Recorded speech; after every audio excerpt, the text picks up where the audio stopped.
Բարի օր, դուք դիտում եք Կիրակ Նորիա հերթապամասը, այս թողարկման մեջ տեղ գտած կարևոր իրադարձություններին ծանոթացեք նախամարոտ։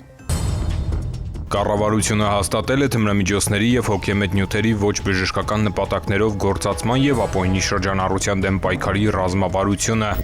Քննարկվել են ԵՄ վիզաների ազատականացման գործընթացի շրջանակում իրականացվող աշխատանքները։ Ներքին գործերի նախարարն ընդունել է ԵՄ պատվիրակության ղեկավարին։ Կամավորական մշակույթի զարգացումը առաջնային, հերթական հենակետը բացվեց Մեղրաձորում։ Կառավարությունը հաստատել է թմրամիջոցների և հոգեմետ նյութերի ոչ բժշկական նպատակներով գործածման և ապօրինի շրջանառության դեմ պայքարի ռազմավարությունը, նախատեսվել են տարաբնույթ միջոցառումներ 13 ռազմավարական ուղղություններով։ Դեմ չկա, որոշումն ընդունված է։ Կառավարությունը հաստատել է թմրամիջոցների և հոգեմետ նյութերի ոչ բժշկական նպատակներով գործածման և ապօրինի շրջանառության դեմ պայքարի ռազմավարությունը և դրանից բխող 2025-2027 թվականների գործողությունների ծրագիրը։ Փաստաթուղթը ներառում է 3 ռազմավարական նպատակ՝ թմրամիջոցների և հոգեմետ նյութերի ոչ բժշկական նպատակներով գործածման կանխարգելում, թմրամիջոցների, հոգեմետ նյութերի, դրանց պրեկուրսորների, պատրաստուկների, համարժեք նյութերի և ացանցյալների ապօրինի շրջանառության դեմ պայքար, թմրամիջոցներ կամ հոգեմետ նյութեր գործածող անձանց ապացուցահեն, էթիկական, գենդերազգայուն բժշկական օգնության, սոցիալ-հոգեբանական աջակցության, վերականգնման և վերաինտեգրման, ինչպես նաև հանրային առողջության պահպանման ապահովում։ Յուրաքանչյուր նպատակի շրջանակում նախատեսվել են տարաբնույթ միջոցառումներ 13 ռազմավարական ուղղություններով, մասնավորապես թմրամիջոցների և հոգեմետ նյութերի ոչ բժշկական նպատակներով գործածման հետևանքների մասին բնակչության իրազեկում, անչափահասների և երիտասարդների շրջանում թմրամիջոցների գործածման և չարաշահման կանխարգելում, դատապարտյալների և ազատությունից զրկված այլ անձանց շրջանում թմրամիջոցների և հոգեմետ նյութերի գործածման և չարաշահման կանխարգելում, զինծառայողների շրջանում թմրամիջոցների և հոգեմետ նյութերի գործածման կանխարգելում, թմրամիջոցների օրինական շրջանառությանը վերաբերող օրենսդրական դաշտի կատարելագործում, ապօրինի թմրամիջոց գործածող անձանց համար սահմանափակումների նախատեսում, թմրամիջոցների կամ հոգեմետ նյութերի գործածմամբ պայմանավորված խանգարումներ ունեցող անձանց կայուն վերականգնման կառավարում և սոցիալական վերաինտեգրում և այլն։ Ինչպես նշել է ներքին գործերի նախարար Արփինե Սարգսյանը, ռազմավարական ծրագիրը անդրադառնում է թե մեր հանրության առողջությանը, առողջապահական ոլորտին, թե նաև հանրային անվտանգությանը։ Ըստ նախարարի, առաջին անգամ թմրամիջոցների ապօրինի շրջանառության դեմ պայքարի թեման անդրադարձ է ունենում այս դիտանկյունից։ Հայաստանի Հանրապետության դեպքում բնականաբար տարիների կտրվածքով վերլուծել ենք իրավիճակը, ունենք բավական մտահոգիչ թվեր, ունեցել ենք մտահոգիչ թվեր եւ ըստ այդմ մեր ռազմավարական մոտեցումները վերադասավորել ենք այս տեսանկյունից եւ պիտի փաստեմ, որ եթե 2018 թվականին գրանցվել էր օրինակ այս խումբ հանցանքների 877 դեպք, 2021-22 թվականներին, երբ որ կառավարությունը նաև հայտարարեց այս խումբ հանցագործությունների դեմ պայքարը ավելի ինտենսիվացնելու քաղաքականության մասին, պիտի փաստեմ, որ թվերն էական աճ են ապրել, հաշվի առնելով բացահայտման աճի մասով մեր ունեցած տվյալները, եւ արդեն 2023 թվականին ունեցել ենք 5070 դեպքի արձանագրում։ Բայց այս տարվա կտրվածքով արդեն երբ որ 2023-ը վերլուծել ենք, մենք նկատել ենք, որ կարիք կա նաև փոխելու մեր քաղաքականությունը եւ ավելի շատ շեշտը դնելու ներմուծման շղթայի վրա եւ նաև արտադրության շղթայի վրա, որպեսզի հետագայում մանր չափի արդեն թմրամիջոցների ապօրինի շրջանառության դեպքերն ավելի նվազ լինեն եւ ունեցել ենք կոնկրետ արձանագրում արդեն վիճակագրական առումով եւ 2024 թվականին արդեն արձանագրել ենք 3639 դեպք, որը բնականաբար նվազում է իրենից ենթադրում։ Պարոն վարչապետ, նշեմ, որ բացի հանցավորության դեպքերի նմանատիպ իրավիճակից, այս նվազումը նաև հիմք է եղել նրա, որ մանր չափի հատկապես բուսական ծագում ունեցող թմրամիջոցների դեպքերում, երբ որ մենք ունեցել ենք հանցանքի մասին հաղորդում, այստեղ հաշվի առնելով իրացման դրվագի բացակայությունը հիմնականում վարչական իրավախախտման տրամաբանության մեջ ենք հարցը դիտարկել եւ եթե վիճակագրությունը նայենք, մեր բոլոր ռազմավարական մոտեցումները վիճակագրության մեջ հենց այդ կերպել արտացոլվել են եւ թմրամիջոցների հետ կապված վարչական իրավախախտումների տեսանկյունից ունեցել ենք աճ որպես այդպիսի։ Առողջապահության նախարարության կախվածությունների բուժման ազգային կենտրոնի կողմից եւս վերջին տարիներին ունեցել ենք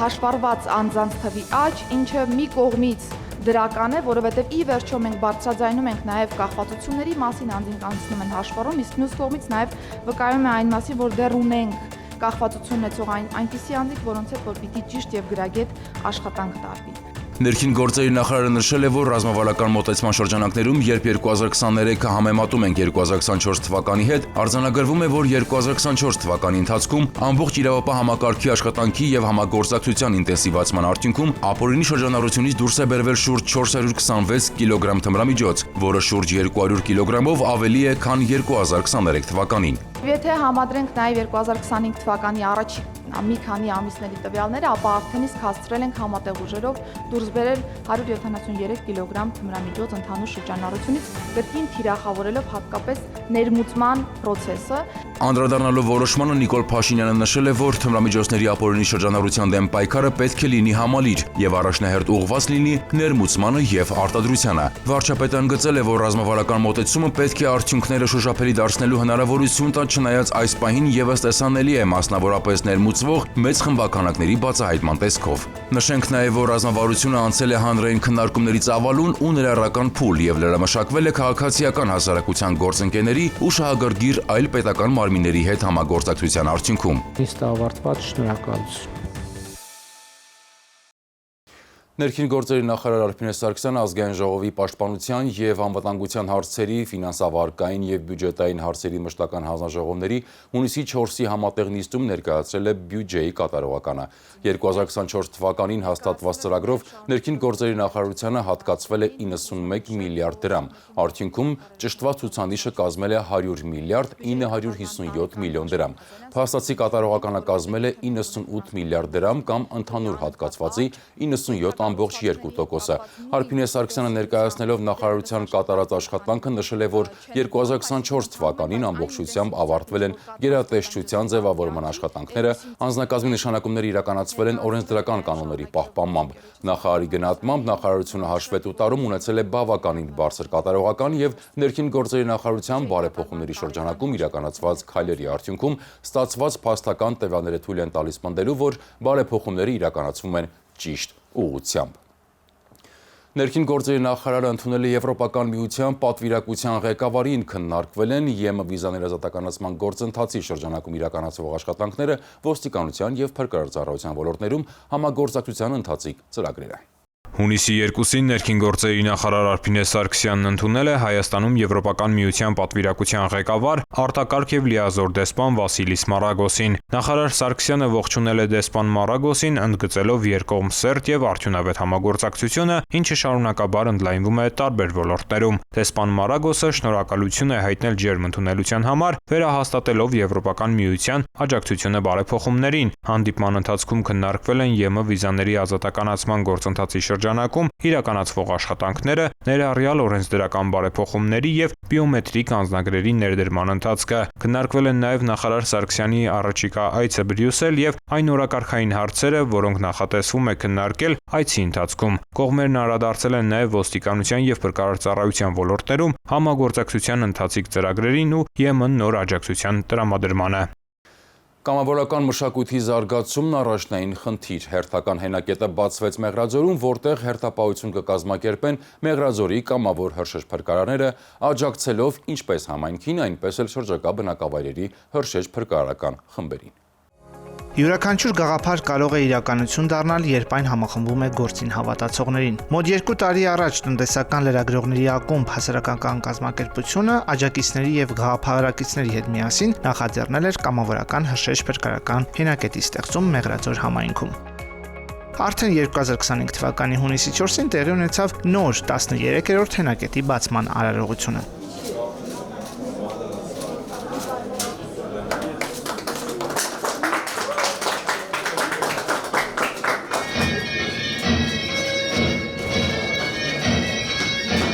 Միջոցառմանը մասնակցում էին ներքին գործերի նախարարի տեղակալ փրկարար ծառայության տնօրեն Կամո Ցուցուլյանը, Հայաստանում Ճապոնիայի արտակարգ եւ լիազոր դեսպան Աոկի Յուտական, մարզային եւ համայնքային իշխանությունների, միջազգային կազմակերպությունների ներկայացուցիչներ, հյուրեր։ Խորհրդային տարիների անասնաբուժարանի կիսաքանդ շենքը վերածվել է բարեկարգ եւ ժամանակակից հրշեջ փրկարարական հենակետի Ճապոնիայի դեսպանատան մարդկային անվտանգության ծրագրի դրամաշնորհային աջակցության շնորհիվ։ Այստեղ հերթապահություն կկազմակերպեն Մեղրաձորի կամավոր հրշեջ փրկարարները, աջակցելով ինչպես համայնքին, այնպես էլ շրջակա բնակավայրերի հրշեջ փրկարարական խմբերին։ Հենակետի կառուցման գործում ակտիվ մասնակցություն են ունեցել նաև ներքին գործերի նախարարության փրկարար ծառայությունը, համայնքին նվիրելով հրշեջ ավտոմեքենա, ինչպես նաև կազմակերպել են կամավորների վերապատրաստում եւ որակավորման քննություններ։ Հենակետի գործարկմանը ներդրում են ունեցել Կոտայքի մարզպետարանը, Ծաղկաձոր համայնքը, ինչպես նաև ավստրիական զարգացման գործակալությունը, ավստրիական ու հայկական Կարմիր խաչը։ Կամո Ցուցուլյանը շնորհակալություն հայտնեց Ճապոնիայի կառավարությանը եւ տնտեսական լրագրողների ակումբին Մեղրաձորում նման կարևոր նախաձեռնություն իրականացնելու համար։ Նրա խոսքով Հենակետի ստեղծումը համահունչ է ներքին գործերի նախարարության որդեգրած ռազմավարությանը, որի նպատակն է բարձրացնել համայնքների պատրաստվածությունը արտակարգ իրավիճակներում եւ կրճատել արձագանքման ժամանակը։ Ներքին գործերի նախարարի տեղակալն ընդգծեց, որ նոր Հենակետի բացումը եւս մեկ գործնական քայլ է Հայաստանում կամավորական մշակույթի զարգացման գործում։ Ելույթներ ունեցան նաև Հայաստանում Ճապոնիայի դեսպանը, Կոտայքի մարզպետը, Ծաղկաձոր համայնքի ղեկավարն ու այլոք։ Նշվեց, որ գործընթացի շարունակականությունը կնպաստի բնակչության պաշտպանության արդյունավետության բարձրացմանը։ Միջոցառման ընթացքում Կամո Ցուցուլյանը կրծքանշաններ հանձնեց որակավորված կամավորներին։ Տնտեսական լրագրողների ակումբի նախագահ Աննա Բաղդասարյանը Հենակետի կառուցմանն աջակցած մի խումբ անձանց հանձնեց շնորհակալագրեր ծրագրի հաջող իրականացման համար։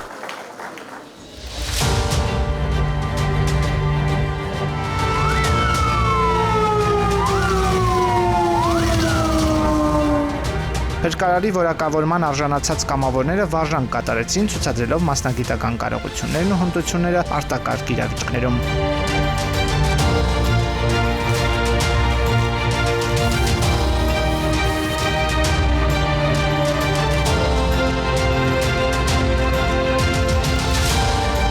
Շնորհակալություն վարժանքի համար եւ ցանկանում եմ հրդեհներ չլինեն, աղետներ չլինեն։ Ավարտին ներքին գործերի նախարարի տեղակալ փրկարար ծառայության տնօրեն Կամո Ցուցուլյանը պատասխանեց լրատվամիջոցների հարցերին։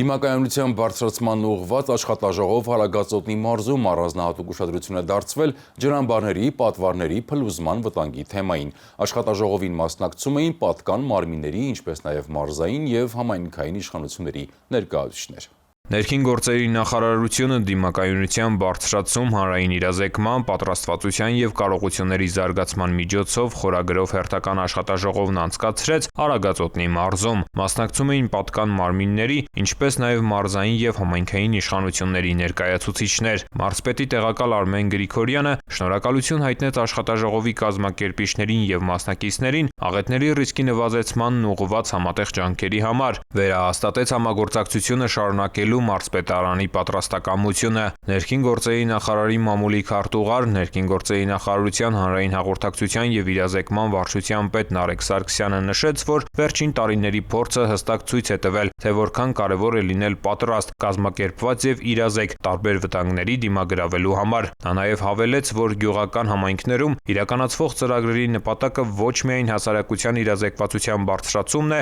այլև համայնքների կարողությունների զարգացումը։ Աշխատաժողովի օրակարգում ներառված էին սեյսմիկ եւ տեխնացին ռիսկերի գնահատման, հանրային իրազեկման ու ճգնաժամային հաղորդակցության մեխանիզմներին առնչվող հարցեր։ Առանձնահատուկ ուշադրություն է դարձվել ջրամբարների, պատվարների փլուզման վտանգի թեմային։ Զեկույցներով հանդես են եկել ներքին գործերի նախարարության սեյսմիկ պաշտպանության տարածքային ծառայության տնօրեն Սոս Մարգարյանն ու մի շարք աշխատակիցներ, նաեւ փրկարար ծառայության բնակչության պաշտպանության եւ աղետների ռիսկի նվազեցման վարչության տեխնացին վթարների բաժնի պետ Մհեր Բաբաջանյանը, աղետների ռիսկի նվազեցման վարչության պլանավորման բաժնի պետ Հովհաննես Հովհաննիսյանը եւ ճգնաժամային կառավարման ազգային կենտրոնի տեղեկատվության ապահովման եւ վիճակագրության բաժնի պետ Լիաննա Աբրահամյանը։ Քննարկման առարկա են դարձել մի շարք գործնական իրավիճակներ, որոնց վերլուծության արդյունքում տրվել են կառուցողական առաջարկներ։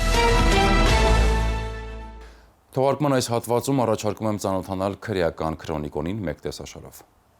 Հունիսի 3-ին ժամը 12:33-ին ոստիկանության օպերատիվ կառավարման կենտրոն զանգած տղամարդը հայտնում էր երեխայի առևանգման մասին։ Երևանում բնակություն հաստատած օտարերկրյա քաղաքացուն Կոմիտասի պողոտայում վազելով մոտեցել էին դիմակավորված անձինք եւ փախցրել նրա դստերը։ Մեկնել են Երևան քաղաքի վարչության քրեական ոստիկանները եւ համայնքային ոստիկանության Արաբկիրի բաժնի ծառայողները։ Ահազանգողի հետ մանրակրկիտ զրույցից հետո վարկած առաջ քաշվեց, որը կարճ ժամանակ անց հաստատվեց։ Ըստ այդ վարկածի աղջնակին փախցրել էր նրա կենսաբանական մայրն իր ներկայիս ամուսնու եւ 2 այլ անձի հետ։ Ավելին, մայրը նույնպես Երևանում բնակություն հաստատած օտարերկրյա քաղաքացի է եւ կասկած կար, որ առևանգողները երեխայի հետ կհատեն պետական սահմանը։ Նման դեպքերում ոստիկանության տարածքային ստորաբաժանումների համագործակցությունը հաճախ է արագ արդյունք տվել։ Այդպես եղավ եւ այս անգամ։ Նույն օրը ժամը 17:10-ին համայնքային ոստիկանության նոյեմբերյանի բաժնի ծառայողները Բագրատաշենի սահմանային անցակետում ձերբակալեցին երեխայի մորը, նրա ներկայիս ամուսնուն եւ էլի մի օտարերկրացու։